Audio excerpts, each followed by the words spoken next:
So yeah, tell me. Equity at its best. This is part 4 of our interview with Anne, and the question was, how do you approach people who come from different perspectives?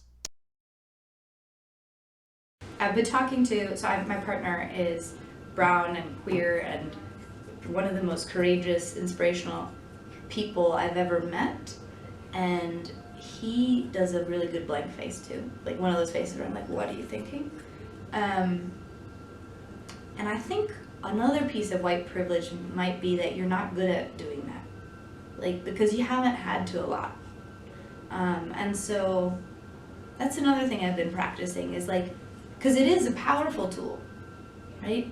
Because, you know, in the conversations with Trump supporters, I remember one of them was like, well, sex is all about grabbing pussies. And like my interface is like, where did you get the idea that that would somehow be pleasurable for presumably having sex with a woman in your mind? So, okay, so this woman and yourself, how is grabbing pussies like fun for anybody? Except like, it's not even fun for men. It can't be fun because it's like power like corrupts our souls, right? So my immediate reaction would have been like, ugh, or like something like that. But with this election, I was like,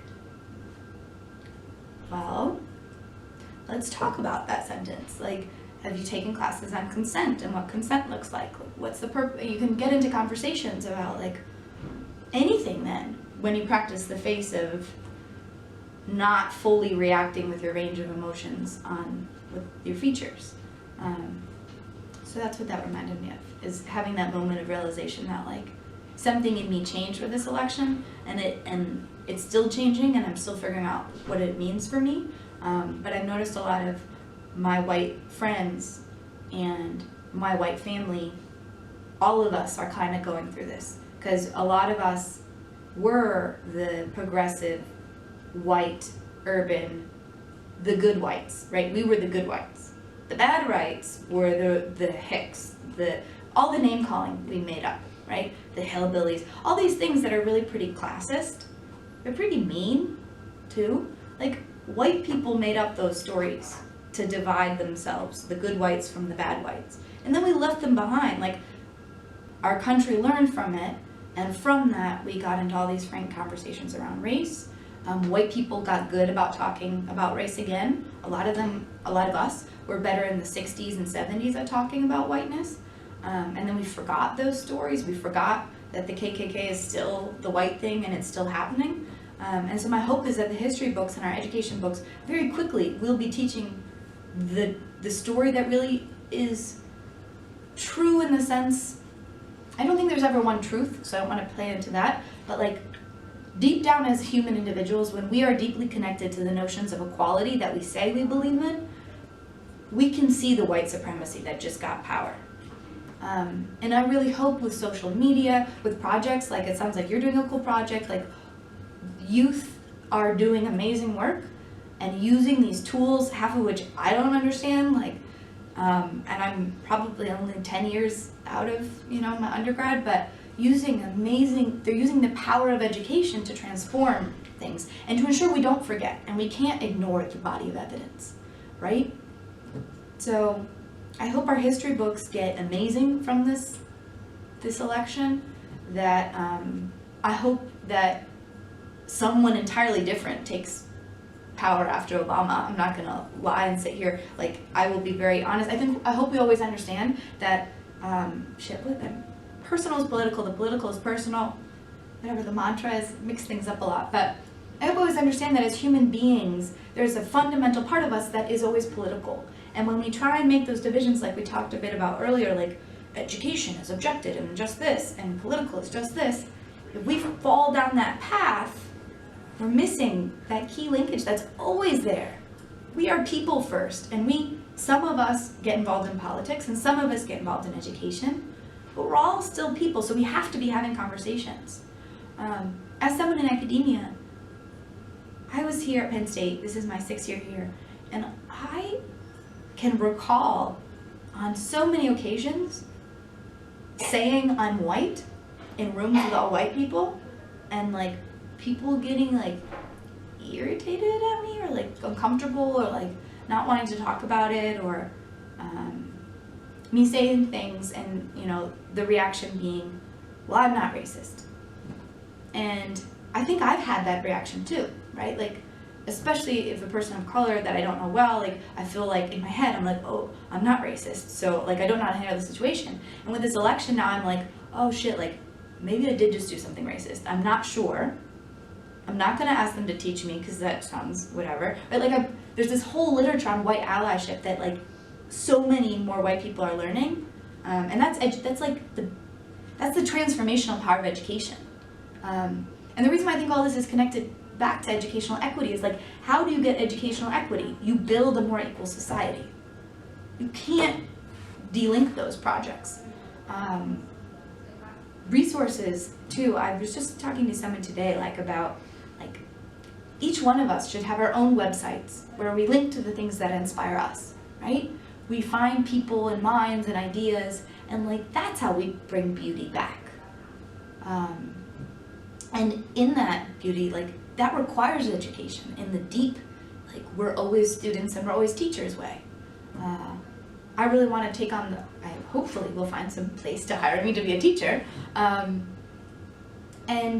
I think what I'd realized in graduate school is I'd gotten separated from that, or I'd forgotten that teaching is transformational because I was so interested in understanding how to be a good researcher that it was hard for me to see that research and academic research is really wrapped up in the white supremacist stories. And sociology, the discipline in many ways has its roots in racism. Like early sociologists, a lot of them were pretty much all white men. I mean, the ways we teach the classical theorists, of course they're all white men. And my favorite is Marx, like I love Marx. But, you know, I wonder what Marx would be like today. I hope he'd be on the cutting edge of feminisms and intersectionality and all of these things. But I can also at the same time understand that when I do that, I can't just teach that in a sociology class.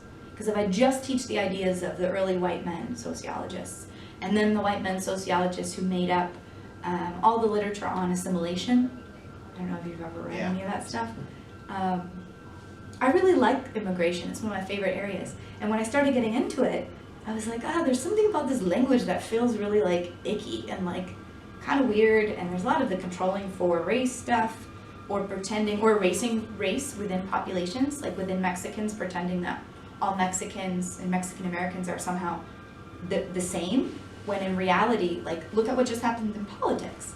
Or more broadly speaking, Latinos, pretending, and not even using the word Latinos, pretending the word Hispanic is somehow the same. Hispanic can be used to describe people like Marco Rubio or Ted Cruz, where if you walk down the street, he looks like a white man. And frankly, like, especially like there's just no difference. If I don't know his last name, I wouldn't see a lot of that Hispanic, like I would never make those connections. So like, I'm pretty certain his like white ability to pass as a white man means he has a lot of white privilege. Whereas other Latinos, black Latinos, those of Afro descendants, I mean, is this beautiful richness that we have in this country because we have currents, like migratory flows from all over. And I think in sociology and demography, we have been obsessed and like so concerned with measuring things that like we made these boxes and we're like, we want everyone to fit in our boxes. Like we get angry if people don't fit in our boxes, and we're like, well, the census says Hispanic. It's like, okay, well, the census also said slave, you know, in 1860. Like, do you want to go back to 1860? Like, instead of just always reproducing the boxes we made up before, like as a discipline, we should always be reflecting on how do we make better boxes. We should be asking people and saying like, how, like what identities feel salient to you, and like, let's redo our boxes all the time. So I think that's all related to education, educational equity in kind of a convoluted way. But that's been, a lot of those thoughts have been on my mind, and I thought Clinton was going to be elected. And so I thought that I could continue to focus my research and education in ways that were, in some ways, to be honest, maybe a little colorblind. They were a little, I study vegetarianism and social networks, and I love the topic. But one of the main inspirations I have is Dr. Avery's Harper and AFCO, and a lot of people have done Black Vegans Rock and Sister Vegan and all these like really cool projects that link ethical consumption practices to systems of oppression like white supremacy.